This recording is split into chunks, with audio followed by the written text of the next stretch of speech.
Hello friends, let's learn के YouTube channel पर आप सभी का स्वागत है। यह यूट्यूब चैनल हमने लर्निंग के लिए बनाया है, स्पेशली फॉर इंग्लिश लर्निंग। आगे बढ़ने से पहले आप सभी से गुजारिश है कि हमारे चैनल को लाइक कीजिएगा, इसे सब्सक्राइब कीजिएगा और नोटिफिकेशन बेल आइकन को भी प्रेस कीजिएगा। कृपया इसे लाइक कीजिएगा, हमारे इस वीडियो पर कमेंट कीजिएगा, इसे अपने दोस्तों के साथ में शेयर कीजिएगा, हमारे चैनल को सब्सक्राइब कीजिएगा और नोटिफिकेशन बेल आइकन को भी प्रेस कीजिएगा। Thank you so much. Friends, let's learn के इस एपिसोड में हम इंग्लिश के क्लास 11th की बुक हॉर्नबिल के फर्स्ट लेसन पर चर्चा करने वाले हैं। जैसा कि आप सभी को मालूम ही है, एनसीईआरटी बुक हॉर्नबिल का पहला जो लेसन है 11th क्लास का, उसका नाम है the portrait of a lady, एक महिला का चित्र, और इसके राइटर हैं खुशवंत सिंह। आज हम इसी पर चर्चा करने वाले हैं, the portrait of a lady by Khushwant Singh.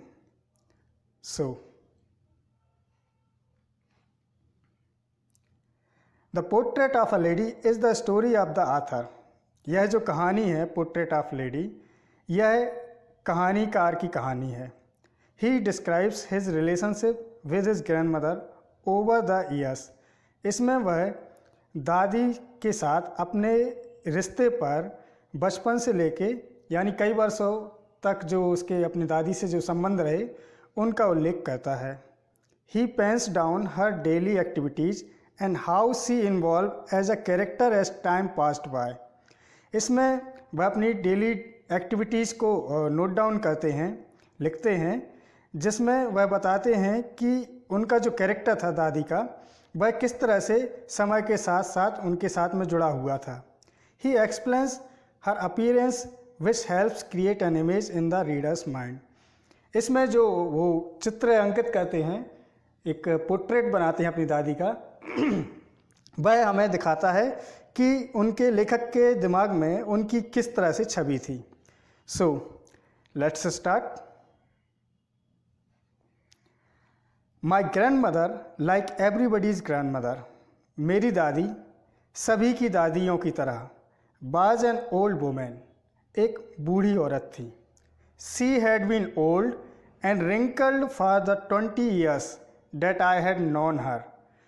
वह बूढ़ी थी और उन पर झुर्रियाँ पड़ी हुई थीं करीब 20 सालों से, जब से कि मैं उन्हें जानता था। People said that she had once been young and pretty and had even had a husband. लोग बताते हैं कि एक समय वह युवा थी और बहुत सुंदर थी और उनका एक हस्बैंड यानी पति भी हुआ करता था। But that was hard to believe. पर यह सब विश्वास करने में बहुत मुश्किल था। My grandfather's portrait hung above the mental peace in the drawing room. मेरे दादाजी का जो चित्र था वह मेंटल पीस के ऊपर ड्राइंग रूम में टंगा हुआ था। ड्राइंग रूम यानी बैठक का कमरा, और मेंटल पीस यानी जिस जगह पर हम प्रतिष्ठित परिवारों में देखते हैं कि उनके बैठक कक्ष में एक तरह का एक संगमरमर या लकड़ी का बना हुआ एक ऐसा बॉक्स होता है जिसके अंदर आग जलती रहती है किसी एक कोने में दीवार से लगकर, और अथवा दिया जलता रहता है, और उसके ऊपर जो टेबल होती है उसके ऊपर एक चित्र रहता है परिवार के किसी बुजुर्ग सदस्य का, जिसके नीचे दिया वगैरह जलाते हैं। हम सामान्य गरीब लोग भी और सामान्य तबके के लोग भी अपने अपने घरों में अपने बुजुर्गों की तस्वीर के नीचे दीप जलाते हैं, तो ऐसी जगह को ही मेंटल पीस कहा जाता है। The writer said that my grandfather's portrait hung above the mental piece in the drawing room. मेरे दादाजी का चित्र मेंटल पीस के ऊपर लटका हुआ था ड्राइंग रूम में। He wore a big turban and loose fitting clothes. उन्होंने एक बड़ी पगड़ी पहनी हुई थी। He wore यानी पहना हुआ, टर्बन यानी पगड़ी। उन्होंने एक बड़ी सी पगड़ी पहनी हुई थी and loose fitting clothes, और ढीले फिटिंग वाले कपड़े पहन रखे थे। His long white beard covered the best part of his chest and he looked at least 100 years old. उनकी लंबी सफ़ेद दाढ़ी ने उनके जो सीने, चेस्ट की जो बेस्ट पार्ट था यानी सबसे सुंदर इस हिस्सा जो था उनके सीने का उसको ढक रखा था, उसको कवर कर रखा था। And he looked at least 100 years old, और वह करीब करीब 100 साल बूढ़े दिखाई देते थे। He did not look the sort of person, वह इस तरह के व्यक्ति दिखाई नहीं देते थे who would have a wife और चिल्ड्रन, जिनकी कोई पत्नी या बच्चे हों। He looked as if he could only have lots and lots of grandchildren, वह तो ऐसे दिखाई पड़ते थे जैसे उनके बहुत और बहुत से ग्रैंड चिल्ड्रन होंगे, यानी पोते पर पोते होंगे।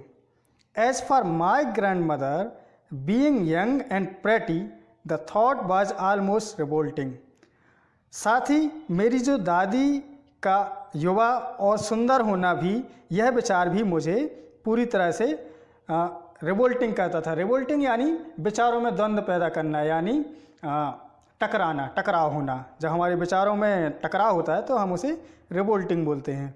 तो मेरी दादी एक समय युवा थी और बहुत सुंदर थी, यह विचार भी मुझे द्वंद्वात्मक लगता था, मुझसे टकराव करता था, मेरे विचारों में टकराव पैदा करता था। She often told us of the games she used to play as a child, वह अक्सर बताया करती थी कि जब वह बच्ची थी तब वह किस तरह के खेल खेला करती थी। That seemed quite absurd and undignified on her part, and we treated it like the fables of the prophets she used to tell us. यह ऐसा लगता था कि यह हमारी जो दादी हैं उनके हिस्से पर हमारे, यह ऐसे ही लगता था कि हमारी दादी जो हैं उन पर ये बहुत ज़्यादा बेहुदा सा और मर्यादाहीन सा जान पड़ता था। And we treated it like the fables of the prophets, क्योंकि हम उन्हें एक जो किस्सों के जो फेबल्स होते हैं, फेबल्स यानी देवगण, यानी जो ब्रह्म पुरुष होते हैं या बहुत ज़्यादा साधु किस्म के होते हैं, साधु प्रवृत्ति के लोग होते हैं, ऐसे लोगों की तरह हम उन्हें ट्रीट करते थे, उन्हें मानते थे। सी यूज टू टेल अस, जैसा कि वह हमें बताया करती थी।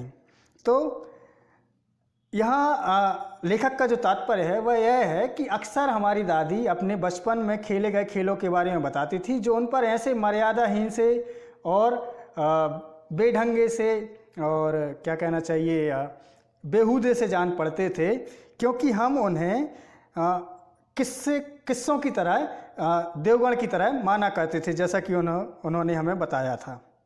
She had always been short and fat and slightly bent, वह हमेशा से थोड़ी छोटी, मोटी और थोड़ी सी झुकी हुई थी। जैसा कि हम अक्सर बुजुर्गों को देखते हैं कि उनकी कमर झुक जाती है, तो उस तरह से थोड़ी सी वह झुकी हुई थी। वह हमेशा से थोड़ी छोटी कद की, मोटी सी और थोड़ी सी झुकी हुई सी थी। Her face was a criss cross of wrinkle running from everywhere to everywhere, उनका जो चेहरा था उस पर क्रिस क्रॉस के रिंकल्स थे, यानी रिंकल्स यानी झुर्रियाँ, क्रिस क्रॉस यानी आड़ी तिरछी रेखाएं थीं, झुर्रियाँ पड़ी हुई थीं।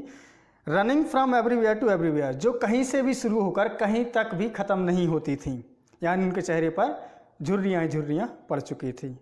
No we were certain she had always been as we had known her, नहीं हम निश्चिंत थे कि वह हमेशा से ही ऐसी थी जैसी हम उन्हें जानते थे। Old, so terribly old that she could not have grown older, बूढ़ी, इतनी भयानक बूढ़ी कि वह इससे और ज़्यादा बूढ़ी नहीं हो सकती थी। And had stayed at the same age for 20 years, और करीब 20 सालों से वह ऐसी ही थी, ऐसी ही बनी हुई थी, इसी अवस्था में ठहरी हुई थी। She could never have been pretty, वह कभी भी बहुत सुंदर नहीं थी। But she was always beautiful, पर वह हमेशा से ही सुंदर थी।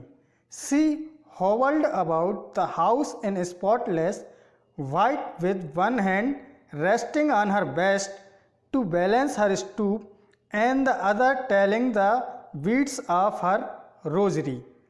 इस वाक्य में आप देखिएगा, she hovered about the house in spotless, होबल्ड यानी इधर से उधर होना, स्पॉटलेस यानी दाग रहित जिस पर धब्बे ना हो, वाइट सफ़ेद, विद वन हैंड रेस्टिंग जिसमें एक हाथ से सहारा देती थी, on her waist to balance her stoop, अपने आप को, अपने कमर को, अपने शरीर को वह बैलेंस करती थी। तो इस वाक्य में बताया गया है, लेखक ने बताया है कि वह सफ़ेद दाग धब्बे रहित घर में, कमरे में इधर से उधर कमर पर हाथ रखे हुए होती थी और दूसरों को बताते हुए the beads of her rosary, यानी दूसरों को सुनाते हुए अपनी जो रोजरी थी, रोजरी यानी जपमाला, उसके जो बीट्स थे, उसके जो मन के थे, दाने थे, मोती थे, उनको जपते हुए सुनाती थी। इधर से उधर वह कमर पे हाथ रखे हुए चलती थी और अपनी जपमाला करती थी सफ़ेद दाग रहित कमरे में। हर सिल्वर लॉक्स वर स्कैटर्ड अनटिडली ओवर हर पेल पकर्ड फेस, उनके जो चांदी जैसे बाल थे, चूँकि वह बूढ़ी थी तो चांदी जैसे सफ़ेद बाल ही होंगे, उनके जो चांदी जैसे बाल थे, उनके जो छल्ले थे, लॉक्स थे, वह उनके पीले पड़ चुके पकर्ड फेस पर, पकर्ड यानी पिचके हुए चेहरे पर गिरते थे, लापरवाही पूर्वक गिरते थे, बेढंगे ढंग से गिरते थे। And her lips constantly moved in inaudible prayer, और उनके जो होंठ थे वह लगातार हिलते रहते थे। इनऑडिबल, इनऑडिबल यानी जो सुनी नहीं जा सकती, ऐसी इनऑडिबल प्रेयर में, यानी उनके होंठ जो थे वह सुनी ना जा सकने वाली प्रार्थना को बुदबुदाते रहते थे, और उनके चांदी जैसे बालों के छल्ले उनके पीले और पिचके हुए चेहरे पर पड़ते थे। यस सी वॉज ब्यूटीफुल, हाँ वह सुंदर थी। यह एक दादी जैसी एक महिला का चित्र रखा गया, आपने इन्हें कई फिल्मों में देखा होगा। मेरी फेवरेट एक्ट्रेस रही हैं ये, उनमें से एक हैं ये, तो मैंने एक दादी के चित्र के रूप में उनका चित्र यूज़ किया है। She was like the winter landscape in the mountains an expanse of pure white serenity breathing peace and contentment, वह ऐसी लगती थी the winter landscape in the mountains, जैसे कि सर्दियों में पहाड़ों पर जो सर्दियाँ दिखती हैं, यानी सर्दियों के समय में जैसे पहाड़ों पर हरियाली छा जाती है और एक निस्तब्धता रहती है।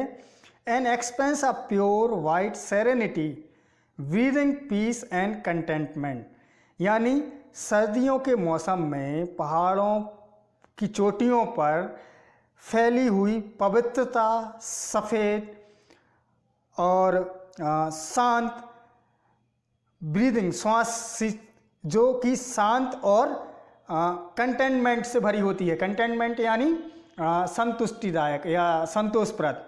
तो पहाड़ों पर सर्दियों के समय में जिस तरह की संतोषप्रद निश्वास या शांतिपूर्ण श्वास भरी रहती है सफ़ेद रंग की, पवित्र सी, इसी तरह की उनकी सुंदरता थी।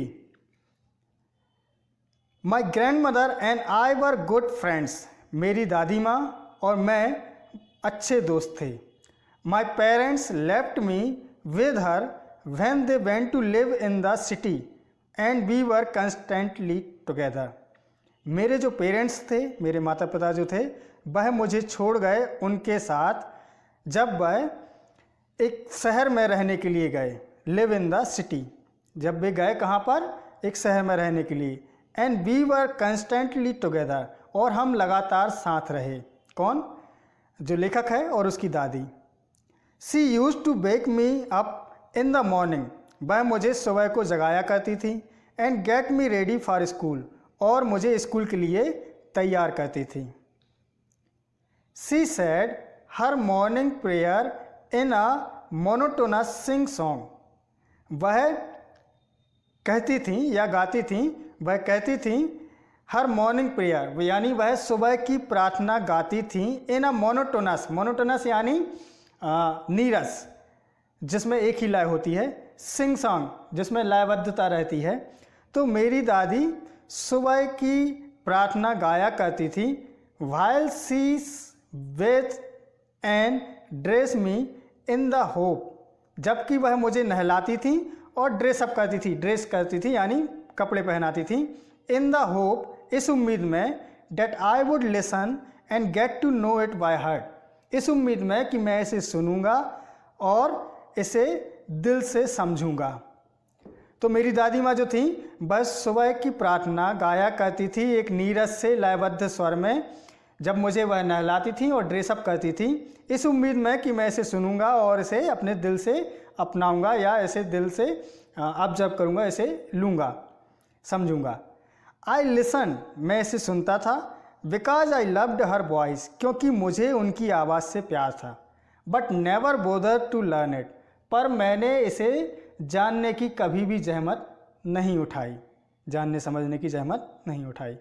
Then she would fetch my wooden slate which she had already washed and plastered with yellow chalk, उसके बाद वह मेरी लकड़ी की स्लेट निकालती थी जिसे उन्होंने ऑलरेडी वॉश्ड किया हुआ रहता था, जिसको वह ऑलरेडी साफ या धो के रखती थी, धोई हुई रहती थी। एंड प्लास्टर्ड विद येलो चाक, और उसके साथ में वह येलो चाक, पीली चाक रखती थी। A tiny earthen ink pot and a red pen, साथ ही साथ एक छोटा सा मिट्टी का ink pot, earthen ink pot यानी मिट्टी का एक दबात जिसमें स्याही रहती है, एंड अ रेड पेन, और एक लाल pen. Tie them all in a bundle and hand it to me, इस सभी को वह एक बंडल में बांधती थी और मुझे सुपुर्द करती थी, मेरे हाथ में पकड़ाती थी। And hand it to me, और इसे मेरे हाथ में पकड़ाती थी।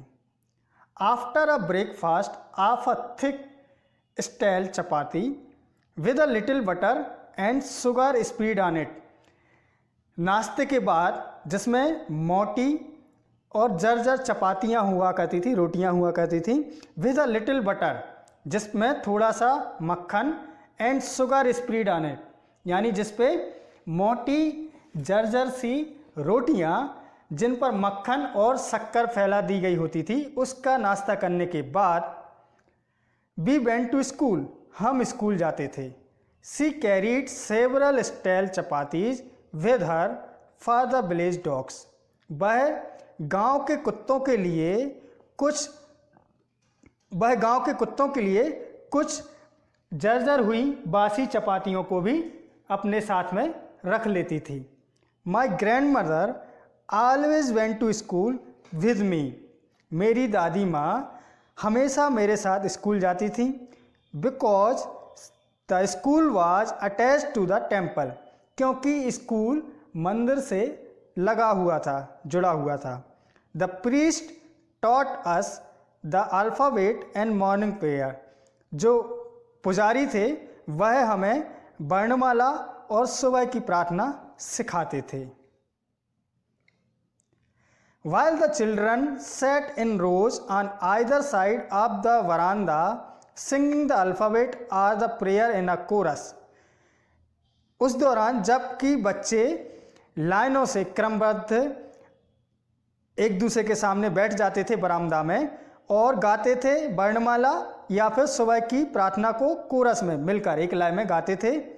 My grand mother said in side reading the scriptures, मेरी दादी माँ एक साइड में बैठकर एक कोने में बैठकर अपने स्क्रिप्चर को पढ़ा करती थी, यानी धर्म ग्रंथों को पढ़ा करती थी। When we had both finished, जब हम दोनों ही खत्म कर लेते थे, यानी अपना अपना पढ़ना, दादी माँ और लेखक जब दोनों ही हम अपना खत्म कर लेते थे कार्य, we would walk back together, हम वापस साथ में चल पड़ते थे। This time the village dogs would meet us at the temple door, इस समय गांव के जो कुत्ते रहते थे वह हमें मिलते थे कहाँ पर? मंदिर के डोर पर, मंदिर के दरवाजे पर, at the temple door. They followed us to our home growling and fighting with each other for the chapatis we threw to them, वह हमारा पीछा करते थे हमारे घर तक, गुर्राते हुए, ग्रोलिंग एंड फाइटिंग, और झगड़ते हुए, विद ईच अदर, एक दूसरे पर गुर्राते हुए, एक दूसरे से झगड़ते हुए वह हमारा घर तक पीछा करते थे फॉर द चपातीज, रोटियों के टुकड़ों के लिए, वी थ्रू टू देम, जो हम उन्हें फेंकते थे। यानी इनकी जो दादी थी वह और लेखक जब घर को लौटते थे तो रोटियों के टुकड़े पीछे फेंकते जाते थे और कुत्ते जो थे गांव के वह आपस में एक दूसरे को गुर्राते हुए रोटियों के टुकड़ों के लिए लड़ते झगड़ते हुए उनका घर तक पीछा किया करते थे। When my parents were comfortably settled in the city, they sent for us. जब मेरे पालक जो थे, मेरे माता पिता जो थे, वह comfortably settled in the city, वह कंफर्टेबली आराम से शहर में बस गए, सेटल्ड हो गए। दे सेंट फॉर अस, उन्होंने हमें बुलवा लिया। That was a turning point in our friendship, वही हमारी दोस्ती का टर्निंग पॉइंट था। टर्निंग पॉइंट यानी मोड़। जब ज़िंदगी में कोई बड़े बदलाव आते हैं तो जो मोड़ आते हैं ज़िंदगी में उन्हें टर्निंग पॉइंट कहा जाता है। तो वही समय हमारा दोस्ती का, हमारी जो दोस्ती थी मेरी और मेरी दादी माँ की, उसमें टर्निंग पॉइंट था। Although we share the same room, यद्यपि हमने एक ही रूम, सेम रूम, समान रूम, एक ही कमरे को शेयर किया, यानी हम एक ही कमरे में रहे। My grandmother no longer came to school with me, यद्यपि हमने एक ही कमरा शेयर किया पर मेरी दादी माँ अब मेरे स्कूल मेरे साथ नहीं जाया करती थी। I used to go to an English school, मैं एक अंग्रेजी स्कूल में जाने लगा था। इन अ मोटर बस, एक मोटर बस से एक अंग्रेजी स्कूल में जाने लगा था। There were no dogs in the streets and she took to, वहाँ पर गलियों में कोई कुत्ते नहीं थे और उन्होंने feeding and she took to feeding sparrows in the courtyard of our city house, और वह हमारे शहर के घर के आंगन में, कोर्टयार्ड यानी आंगन, हमारे शहर के घर के आंगन में चिड़ियाओं को फीडिंग करने लगी। फीडिंग यानी खिलाना, दाने चुगाने लगी। As the years rolled by we saw less of each other, और जैसे जैसे साल लुढ़कते गए, रोल्ड लुढ़कते जाना, जैसे जैसे समय साल निकलते गए, we saw less of each other, हम एक दूसरे को बहुत कम देखने लगे, यानी बहुत कम मिलने लगे, एक दूसरे से हम बहुत कम मिलने लगे। For some time she continued to wake me up and get me ready for school, कुछ समय तक तो वह मुझे लगातार जगाती रहीं और मुझे स्कूल के लिए तैयार करती रहीं। When I came back, she would ask me what the teacher had taught me. जब मैं स्कूल से लौटता था वह मुझसे पूछा करती थी कि शिक्षक ने क्या पढ़ाया। I would tell her English words and little things of Western science. मैं उन्हें अंग्रेजी शब्द बताया करता था और थोड़ी बहुत चीज़ें पाश्चात्य विज्ञान की। And learning, और ज्ञान यानी सीखने की बातें, तो मैं उन्हें थोड़े बहुत अंग्रेजी के शब्द और जो पाश्चात्य विज्ञान हमें पढ़ाया जाता था उसकी बातें और सीखें मैं उन्हें बताता था। द लॉज ऑफ ग्रेविटी, गुरुत्वाकर्षण के सिद्धांत, आर्किमिडीज प्रिंसिपल्स, और आर्किमिडीज के सिद्धांत, द वर्ल्ड बीइंग राउंड, जैसे कि दुनिया गोल है, ETC, इस तरह की बातें, यानी उसको अंग्रेजी स्कूल में जिस तरह की पाश्चात्य ज्ञान विज्ञान की बातें सिखाई जाने लगी थी, इस तरह की बातें वह अपनी दादी माँ को बताता था कि आज मुझे यह सिखाया गया। अंग्रेजी, जिसमें अंग्रेजी के शब्द होते थे और कुछ सीख होती थी, इसके अलावा गुरुत्वाकर्षण के नियम होते थे, आर्किमिडीज के सिद्धांत होते थे, या फिर संसार या दुनिया गोल है, इस तरह की बातें मैं उन्हें बताया करता था। दिस मेड हर अनहैप्पी, यह उन्हें उदास कर देता था। She could not help me with my lessons, वह मेरे पाठ में मेरी मदद नहीं कर सकती थी। She did not believe in the things they taught at the English school and was distressed that there was no teaching about God and the scriptures. चूँकि अब यह इंग्लिश स्कूल में पढ़ने लगा था तो उसकी दादी माँ इसके पाठ में इसकी मदद नहीं कर सकती थी। वह अंग्रेजी स्कूलों में जो पढ़ाया जाता था उसमें विश्वास नहीं करती थी और वहाँ पर स्कूलों में, अंग्रेजी स्कूलों में ईश्वर की और धर्म ग्रंथों की शिक्षा ना दिया जाना उन्हें बहुत ज़्यादा खिन्न करता था, बहुत ज़्यादा उदास करता था, यानी उन्हें नाखुश करता था।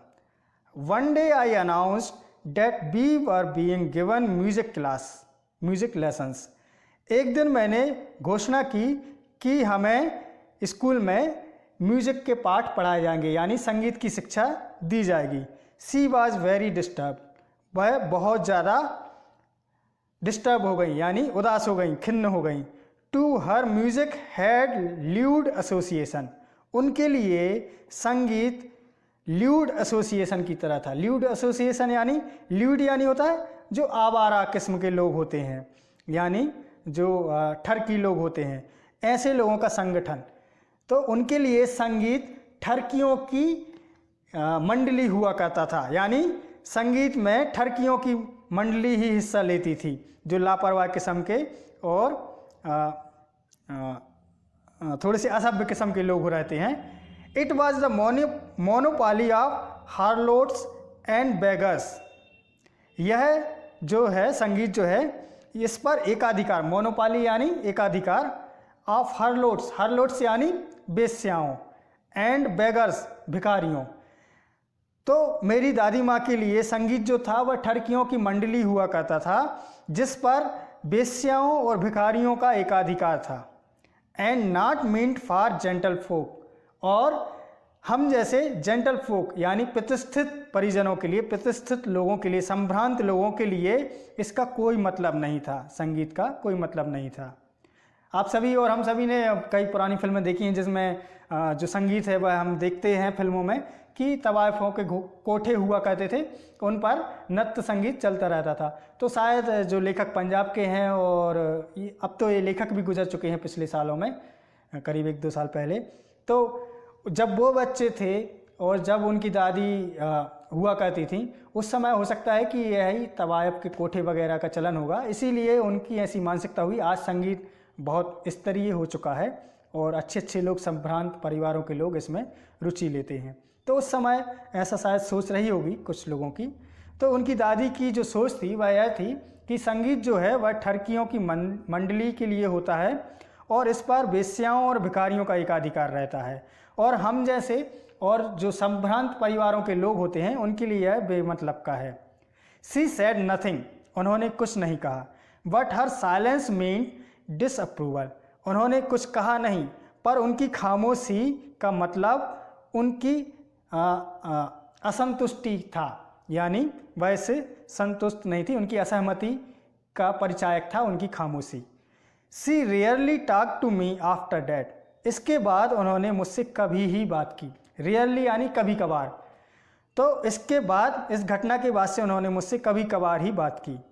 When I went up to university, जब मैं विश्वविद्यालय गया, अब लेखक और बड़ा हो गया और विश्वविद्यालय पहुंचा। जब मैं विश्वविद्यालय गया, I was given a room of my own, मुझे मेरा अपना कमरा दिया गया उसके घर में ही। उसके लिए, अब चूंकि वह बड़ा हो गया था, कॉलेज गोइंग स्टूडेंट हो गया था, तो उसके लिए उसका अपना कमरा मिल गया। So the common link of friendship was snapped, जो हमारी दोस्ती की जो सामान्य सी कड़ी थी वह टूट गई। अब तक लेखक जो था वह अपनी दादी के साथ कमरे में ही रहता था, लेकिन अब उसके लिए अलग कमरे की व्यवस्था कर दी गई थी और उनकी जो दोस्ती की सामान्य सी कड़ी थी, यानी आवश्यक कड़ी थी, वह टूट गई। My grand mother accepted her seclusion with resignation, मेरी दादी माँ ने अपना एकांतवास, सेक्लूजन यानी एकांतवास, को स्वीकार कर लिया, एक्सेप्ट कर लिया, विद रेजिग्नेशन यानी तन्मयता से, यानी शांतिपूर्वक, यानी सहजता से उन्होंने अपने एकांतवास को स्वीकार कर लिया। She rarely left her spinning wheel to talk to anyone, अब वह कभी कभार ही, रियरली, लेफ्ट यानी छोड़ती थी, हर स्पिनिंग व्हील, स्पिनिंग व्हील यानी चरखा। एक समय था गांधी जी का जिन्होंने चरखे को स्थापित किया था और सभी से अपील की थी चरखे पर सूत काटने की, अपने लिए कपड़ा बुनने की। तो एक समय ऐसा भी रहा, एक दौर ऐसा भी रहा है जब सभी गरीब, अमीर और संभ्रांत परिवारों के लोग गांधी जी के उपदेशानुसार अपने अपने घरों में चरखा चलाया करते थे। तो इसकी लेखक की जो दादी थी वह भी अपने घर में चरखा चलाया करती थी, तो वह rarely left her spinning wheel, वह अपने चरखे को कभी कभार ही छोड़ती थी। टू टॉक टू एनीवन, किसी से बात करने के लिए चरखे को कभी कभार ही छोड़ती थी, यानी अब वह अपना पूरा समय चरखे पर बिताने लगी। From sunrise to sunset she sat by her wheels spinning and reciting prayers. सूर्योदय से लेकर सूर्यास्त तक वह अपने चरखे के पहिए पर ही बैठी रहती थी। हर व्हील स्पिनिंग, यानी चरखे के पहिए पर ही बैठी रहती थी।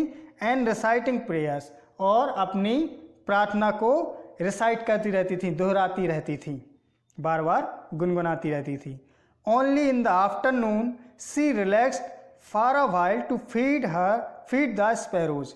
सिर्फ दोपहर के समय में ही वह थोड़ी देर के लिए रिलैक्स करती थी, यानी आराम लेती थी उस चरखे से, जबकि वह चिड़ियाओं को चुगाती थी, चिड़ियाओं को फीड करती थी, दाने चुगाती थी।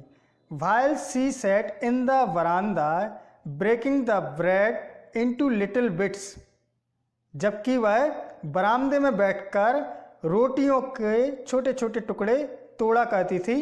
Hundreds of little birds collected round her, creating a veritable bedlam of chirpings. सैकड़ों की तादाद में पक्षी जो थे वह इकट्ठे हो जाते थे झुंड बनाकर। जब वह दादी जो थी दोपहर के समय में रोटियों के टुकड़े टुकड़े कर कर आंगन में डाला करती थी, उस समय सैकड़ों पक्षी घेरा बनाकर वहाँ इकट्ठे हो जाते थे। एंड क्रिएटिंग अ वेराइटिबल बेडलम, और विभिन्न प्रकार की वेराइटिबल यानी विविध प्रकार की आवाज़ों को, बेडलम यानी आवाज़ को निकालते थे। चर्पिंग, जिसको अपनी चहचहाहट में निकालते थे। यानी सैकड़ों की तादाद में जब वह आंगन में अपने रोटियों के टुकड़े डालती थी चिड़ियाओं के लिए, तो सैकड़ों की तादाद में चिड़ियाएँ और पक्षी इकट्ठे हो जाते थे घेरा बना के, झुंड बना के, और उनकी विविधता भरी चहचहाहट गूंजने लगती थी। Some came and perched on her legs, कुछ आती और उनके पैर पर बैठ जाती। Other on her shoulders, कुछ और उनके कंधों पर। Some even sat on her head, यहाँ तक कि कुछ उनके सिर पर भी बैठ जाती थी। चिड़ियाएँ जो इकट्ठी हो जाती थीं उन दानों को चुगने के लिए वह उनके पैर पर, उनके कंधों पर, और कभी कभी तो कुछ तो उनके सिर पर ही बैठ जाती थीं। She smiled, वह मुस्कुराती थी। But never shooed them away, पर उन्हें कभी भी भगाती नहीं थी। It use to be the happiest half hour of the day for her, यही उनके दिन भर का सबसे खुशनुमा आधा घंटा हुआ करता था। यही दिन का आधा घंटा उनके लिए सबसे खुशनुमा समय हुआ करता था। When I decided to go abroad for further studies, जब मैंने आगे की पढ़ाई के लिए विदेश जाने का निर्णय किया, I was sure my grand mother would be upset, मुझे पक्का यकीन था कि मेरी दादी माँ निराश हो जाएंगी। I would be away for 5 years, मुझे 5 सालों के लिए बाहर रहना था। And at her age one could never tell, और उनकी उम्र में कोई भी नहीं कह सकता था, यानी वह 5 साल बाद तक भी जीवित रहेंगी या नहीं। But my grandmother could, पर मेरी दादी माँ कर सकती थी। She was not even sentimental, वह भावुक भी नहीं हुई। She came to leave me at the railway station, वह मुझे छोड़ने के लिए रेलवे स्टेशन तक आई। बट डिड नॉट टॉक, पर उन्होंने बात नहीं की। आर शो एनी इमोशन, और ना ही उन्होंने कोई भावुकता दिखलाई। हर lips moved in prayer, her mind was lost in prayer, उनके होंठ प्रार्थना में चल रहे थे। उनका जो दिमाग था, her mind was lost in prayer, उनका जो दिमाग था वह प्रार्थना में ही खोया हुआ था। Her fingers were busy telling the beads of her rosary, उनकी जो उंगलियां थीं वह जपमाला के मनकों को करने में व्यस्त थीं।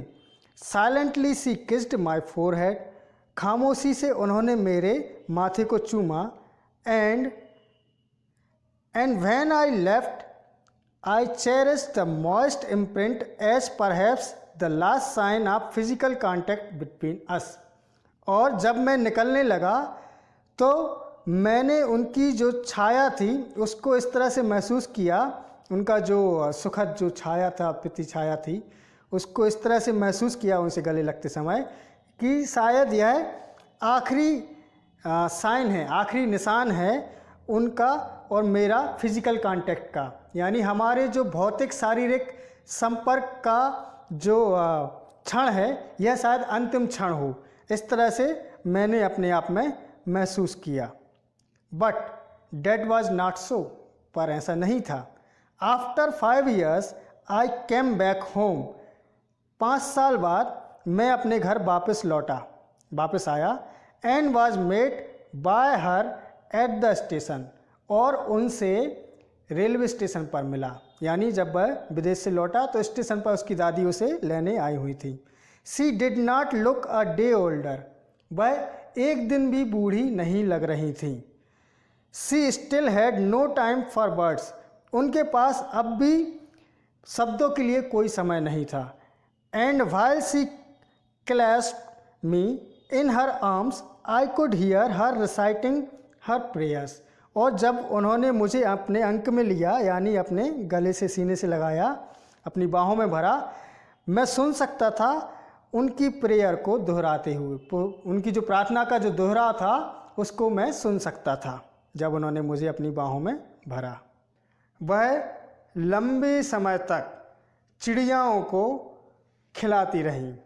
एंड विथ फ्रिबुलस रिवर्क्स, और हल्की फटकार भी लगाती रहीं, यानी खुशी में वह चिड़ियाओं को बहुत देर तक खिलाती रहीं और उन्हें हल्की फुल्की फटकार भी लगाती रहीं। फिब्रोलस यानी हल्की फुल्की और रिवर्क्स यानी डांट फटकार। इन the evening a change came over हर, शाम के समय उनमें एक बदलाव आ गया। सी डिड नॉट प्रे, उन्होंने प्रार्थना नहीं की। She collected the women of the neighbourhood, उन्होंने पड़ोस की महिलाओं को इकट्ठा किया। गॉट एन ओल्ड ड्रम, एक पुराना ढोल पाया। एंड स्टार्टेड टू सिंग, और गीत गाने शुरू कर दिए।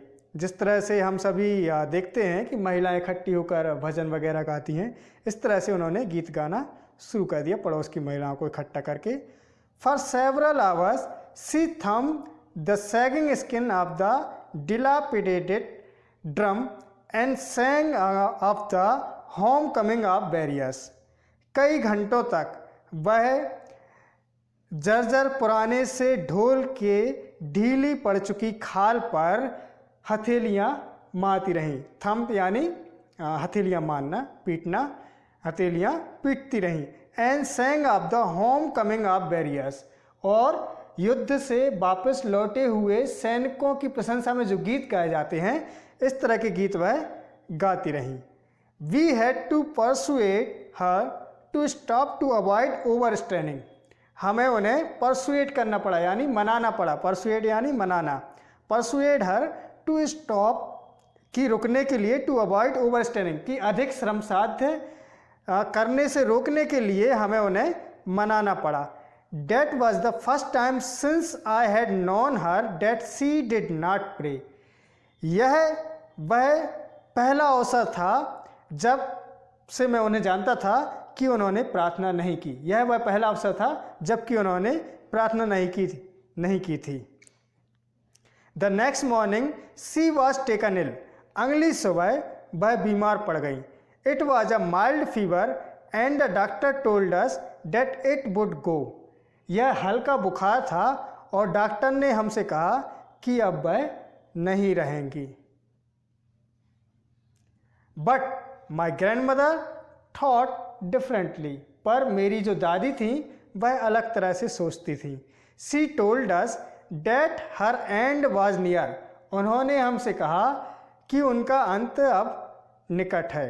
सी सेड डेट, उन्होंने कहा कि since only a few hours before the close of the last chapter her life, उनकी जिंदगी के अंतिम अध्याय को समाप्त होने में अब कुछ घंटे ही बचे हैं। She had omitted to pray, वह प्रार्थना करना चाहती हैं। She was not going to waste any more time talking to us, वह अपना बिल्कुल भी समय हमसे बात करने में बर्बाद नहीं करने वाली। बी प्रोटेस्टेड, हमने इसका विरोध किया। बट सी इग्नोर, पर उन्होंने इसे नज़रअंदाज कर दिया। किसे? हमारे प्रोटेस्ट को। She lay peacefully in bed praying and telling her beads, वह शांतिपूर्वक अपने बिस्तर में लेट गई और अपनी जो जपमाला थी उसके मन के फिराने लगी, यानी अपनी प्रार्थना करते हुए मन के फिराने लगी। Even before we could suspect, इससे पहले कि हम शक कर पाते, सस्पेक्ट कर पाते या जान पाते या संशय कर पाते। हर लिप्स स्टॉप्ड मूविंग, उनके होंठ हिलने बंद हो गए। And the rosary fell from her lifeless fingers, और उनकी जो जपमाला थी, रोजरी थी, उनके निर्जीव उंगलियों से लुढ़क गई, लुढ़क के नीचे गिर गई। A peaceful pallor spread on her face and we knew that she was dead, एक शांति सी स्तब्धता, एक शांति सी उनके चेहरे पर फैल गई, एक शांति उनके चेहरे पर फैल गई, उनके पीले पड़े हुए से चेहरे पर फैल गई और हम जान गए कि अब वह नहीं रही। She was dead. We lifted her off, हमने उन्हें उठाया। We lifted her off the bed, हमने उन्हें बिस्तर से उठाया।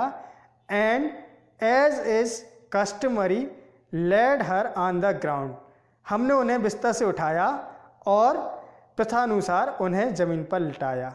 And covered her with a red shroud, और उन्हें एक लाल रंग के कफन को उड़ा दिया। After a few hours of mourning, कुछ घंटों के मातम के बाद, we left her alone to make arrangement for her funeral, कुछ घंटों के मातम के बाद हमने उन्हें अकेला छोड़ दिया और उनके अंतिम संस्कार, उनके फ्यूनरल यानी अंतिम संस्कार, उनके अंतिम संस्कार की तैयारियों में लग गए। In the evening we went to her room with a crude stretcher, in evening we went to her room with a crude stretcher to take her to be cremated, शाम के समय हम एक क्रूड के साथ में स्ट्रेचर लेकर उनके कमरे में आए, उन्हें उनका क्रीमेटेड करने के लिए, यानी उनका अंतिम संस्कार करने के लिए। The sun was setting and had lit her room and बरामदा with a blaze of golden light, सूर्य डूबने वाला था और एक हल्की रोशनी उनके कमरे में फैली हुई थी और बरामदा जो था वह सुनहरे प्रकाश से चमक रहा था। We stopped halfway in the courtyard, हम आंगन के आधे रास्ते में ही रुक गए। All over the verandah and in her room right up to where she lay dead and still wrapped in the red shroud, पूरा का पूरा जो बरामदा था और उनका कमरा जहाँ पर उनकी जो मृत शरीर था, डेड बॉडी जो थी वह पड़ी हुई थी, उनका जो मृत शरीर था रखा हुआ था। And still wrapped in the red shroud, जो कि लाल रंग के कफन से ढका हुआ रखा हुआ था उनका मृत शरीर। थाउजेंड्स ऑफ स्पैरोज, हजारों चिड़ियाएं, sat scattered on the floor, यानी हजारों चिड़ियाएं जमीन पर फैली हुई थी, बैठी हुई थी। देयर वॉज नो चर्पिंग, वहाँ पर कोई चहचहाहट नहीं थी। We felt sorry for the birds, हमें पक्षियों के लिए खेद हुआ, दुख हुआ। And my mother fetched some bread for them, और मेरी माँ ने उनके लिए कुछ रोटियां निकाली। She broke it into little crumbs the way my grandmother used to, और उन्होंने उन रोटियों के छोटे छोटे टुकड़े किए जिस तरह की मेरी दादी किया करती थी, and threw it to them, और उन्हें उनके सामने फेंका। यानी रोटियों के छोटे छोटे टुकड़े बनाकर उनके सामने मेरी माँ ने दादी की तरफ फेंका। The sparrows took no notice of the bread, चिड़ियाओं ने उन ब्रेड के टुकड़ों पर, उन रोटी के टुकड़ों पर कोई ध्यान नहीं दिया। When we carried my grandmother's corpse off, जब हमने मेरी जो दादी थी उनके शव को उठाया और ले गए, they flew away quietly, वह चुपचाप से उड़ गई। नेक्स्ट मॉर्निंग, अगली सुबह, द स्वीपर स्वेप्ट, स्वीपर ने स्वीप की यानी साफ की, the bread crumbs into the dustbin, यानी अगली सुबह हमारा जो स्वीपर था उसने जो रोटियों के टुकड़े थे उनको इकट्ठा करके डस्टबिन में डाला। यानी चिड़ियाँ हैं जो हजारों की तादाद में उस बरामदे में उनके मृत शरीर के पास भी बैठी थी कमरे तक, उन सभी चिड़ियाओं ने एक भी दाना नहीं चुना।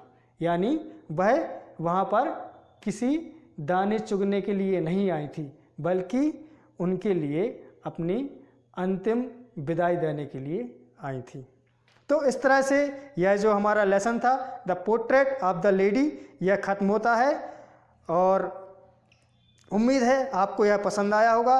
लेट्स लर्न का हमारा यह यूट्यूब वीडियो जो है वह आपको पसंद आया हो अगर, तो कृपया इसे लाइक कीजिएगा, कमेंट कीजिएगा, शेयर कीजिएगा, सब्सक्राइब भी कीजिएगा और हमारे नोटिफिकेशन बेल को भी ऑन कर लीजिएगा, ताकि अगले वीडियो जब भी हम डालें तो आपको समय पर ही उसका नोटिफिकेशन मिल जाए। Thanks guys, thank you so much.